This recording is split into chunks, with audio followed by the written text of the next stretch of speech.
जय हिंद, नमस्कार। स्वागत है आपके अपने चैनल स्टैंड बीपीएससी में।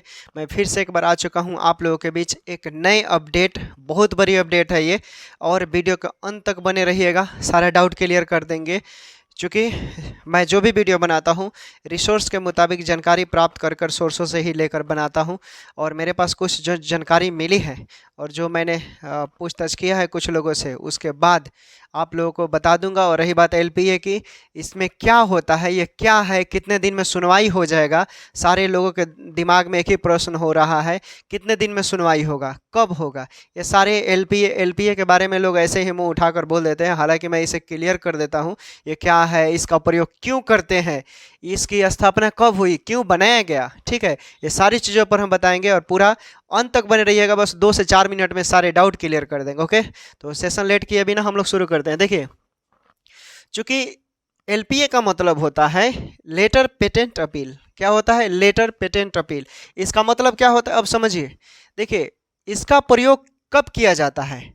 जब हाई कोर्ट में आपने किसी ने केस किया है आपके ऊपर, ठीक, किसी जरूरी नहीं है कि हम एजुकेशन से रिलेटेड या किसी चीज़ पर नहीं संतुष्ट है उसी से, जमीन का विवाद हो गया या मारपीट, हत्या, जो भी, रेप, ये सब में होता है पेटिशन ये। ठीक है, तो ये प्रयोग इसलिए किया जाता है कि जब हाई कोर्ट में अगर कोई जज फैसला सुनाता है, ऐसे ही मतलब जल्दीबाजी में उसने फैसला सुना दिया सिंगल बेंच का वो जज, और उसमें आप मतलब किसी विधिवत प्रक्रिया कानून को उतना ऐसे मतलब आपको लगता है कि वो सही ढंग से उन्होंने सुनवाई नहीं की, हम संतुष्ट नहीं हैं, असंतुष्ट हैं, तो हम फिर से क्या करेंगे? अपील दर्ज करेंगे, एलपीए करेंगे। एलपीए का मांग करेंगे, लेटर पेटेंट अपील। ठीक, इसको बोलते हैं, समझ गए।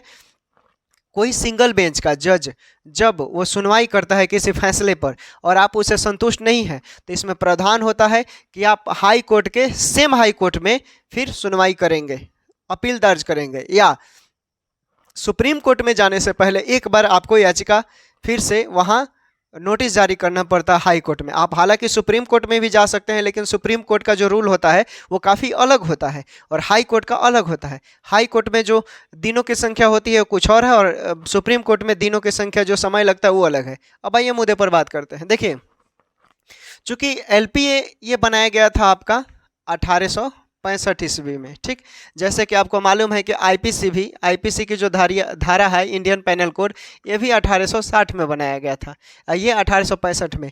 इसका प्रयोग देखिए, आपको मालूम है कि अभी 5 मार्च को जो नोटिस भेजा गया था हाई कोर्ट में 5 मार्च को नोटिस भेजा गया था, वो रजिस्टर हुआ है 7 मार्च के डेट में। ठीक, और इसमें 7 मार्च के डेट में रजिस्टर हुआ है, और इसमें कहना है कि जो सिंगल बेंच के जज साहब थे जिन्होंने फैसला सुनाया है, ये बीटीएसी ने मांग किया है। किसने? बीटीएसी ने मांग किया है डबल बेंच का। समझिए, बात को अच्छा से समझिएगा, डबल बेंच का। चूंकि एक देखिए, अगर जो लोग समझदार होंगे और मेरी बातों का समझने का प्रयास भी कीजिएगा, बीटीएसी यहाँ पर अपना देह छुड़वाने का प्रयास कर रहा है। समझिएगा क्यों हम बता रहे हैं। चूंकि बीटीएसी के तरफ से जो नोटिस निकाला गया था उसने ही बोला था कि हम सीबीटी, जैसे बीटीएसी ने बोला आप लोगों ने क्राइटेरिया पूरा किया। ठीक, इसने बोला आवेदन कीजिए, आप लोगों ने आवेदन किया। इसने बोला कि इतना एज रहेगा, इतना से इतना एज में भरना है, इतने से इतने तारीख में, और आपको एग्ज़ाम भी देना है। ठीक, 100 नंबर का सीबीटी देना है। आप लोगों ने वो भी फुलफिल किया, और ये सारे प्रक्रियाएं किसने दिया था? ये बीटीएसी का ही मांग था, ये बीटीएसी ने ही किया। ठीक, जब बीटीएसी ने दे दिया, ये कायम रहा, और ये बोल रहा है कि जो हम बोले हैं सीबीटी का मांग उसी पर होगा। और डबल बेंच के लिए हेल्थ मिनिस्टर जो बिहार सरकार है उसके अगेंस्ट में ये बोला है कि डबल बेंच के लिए हम जो आपने फैसला सुनाया है हम उससे संतुष्ट नहीं हैं, कृपया करके मेरा एलपीए दायर कीजिए। ठीक, तो यहाँ पर ये अपील एक्सेप्टेड हो गया है। अब रही बात कि इसमें कितने समय लगते हैं। देखिए, हाई कोर्ट में जब जाते हैं, सेम हाई कोर्ट में जो अपील दर्ज होता है उसमें इसको क्लियर करना होता है 30 दिन के अंदर। कितने? 30 दिन के अंदर इसे क्लियर करना होता है दोस्तों, 30 दिन के अंदर।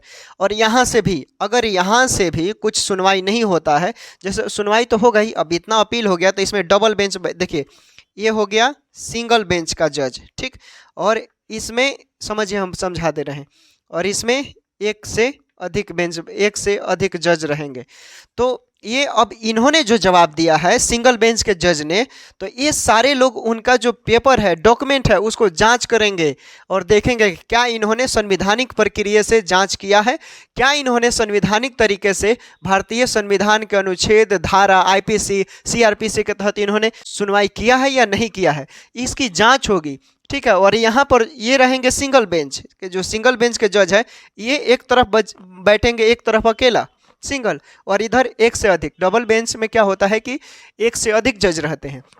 ये लोग जांच करेंगे और जांच करने के बाद जो निर्णय आएगा, जो जिसके पक्ष में हो, चाहे वो संविदा कर्मी बहन हो, चाहे हमारे क्वालिफाई बहन हो, ये दोनों के पक्ष में से किसी में भी जा सकता है। अगर जांच पाया गया, जांच में अगर कुछ सही निकलता है तो मान लीजिए सीबीटी वाले जीतेंगे, अगर नहीं, कोई अगर वैसे ही रहा, हालांकि ये लोग तो काफ़ी ज़्यादा विद्वान रहते हैं और संशोधन करने के मुझे कम ही चांस है, क्योंकि अगर चला गया है तो देखिए जो फैसला सुनाया होगा वो नियम और संविधान के दायरे में ही रहकर सुनाया होगा। हालांकि कुछ भी हो सकता है, यहाँ पर एक आदमी का जो दिमाग होता है और जब दो या दो से अधिक लोग रहते हैं तो वहाँ पर एक नई चीज़ें उत्पन्न होती है, तो हो सकता है कुछ नया यहाँ पर देखने को मिले, नहीं तो वही होगा जो हाई कोर्ट ने बोला कि इस बहाली को रद्द कर फिर से मेधा सूची तैयार किया जाए काउंसलिंग बेसिस पर, तो वही होगा। एलपीए समझ गए, एलपीए का मतलब समझ गए, यानी हम हाई कोर्ट के फैसले से संतुष्ट नहीं है तो हम क्या करते हैं, एलपीए सेम कोर्ट में सेम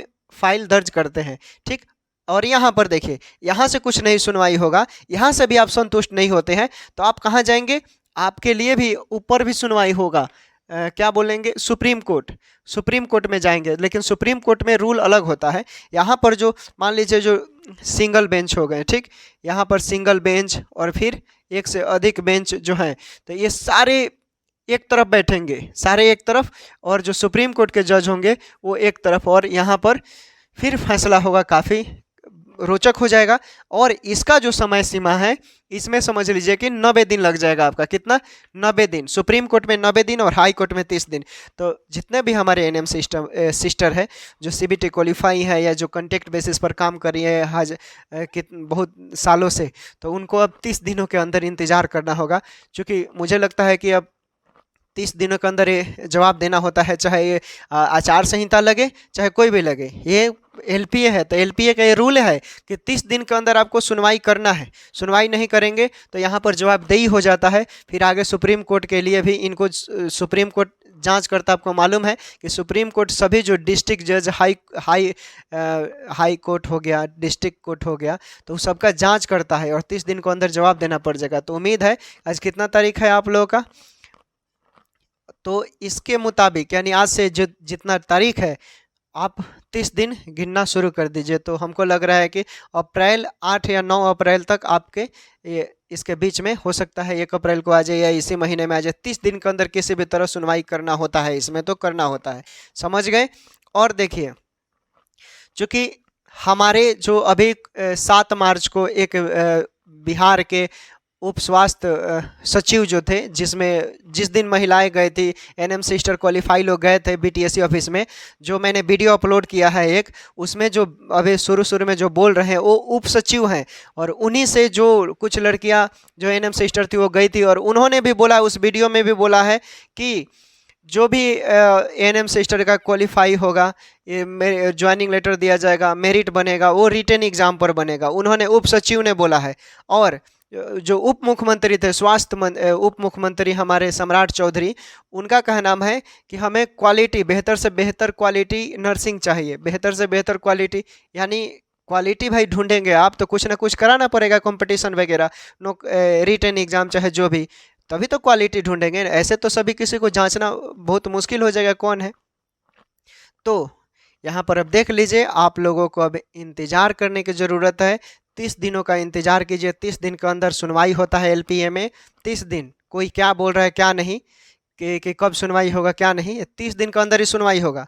चाहे कोई भी जो पढ़े लिखे, जो भारतीय संविधान सीआरपीसी आईपीसी की बुक है, आप प्ले स्टोर से भी आप डाउनलोड कर सकते हैं और वहाँ से भी देख सकते हैं, नहीं तो गूगल से भी डाउनलोड कर सकते हैं किताब, और वहाँ पर देख सकते हैं एलपीए का मतलब क्या होता है, कितने दिन का सुनवाई होता है, कितने दिन में याचिका दर्ज हो जाता है, रिजल्ट आ जाता है। इन सब सारी चीज़ों को क्लियर हो गया। उम्मीद करते हैं आप लोग समझ गए होंगे।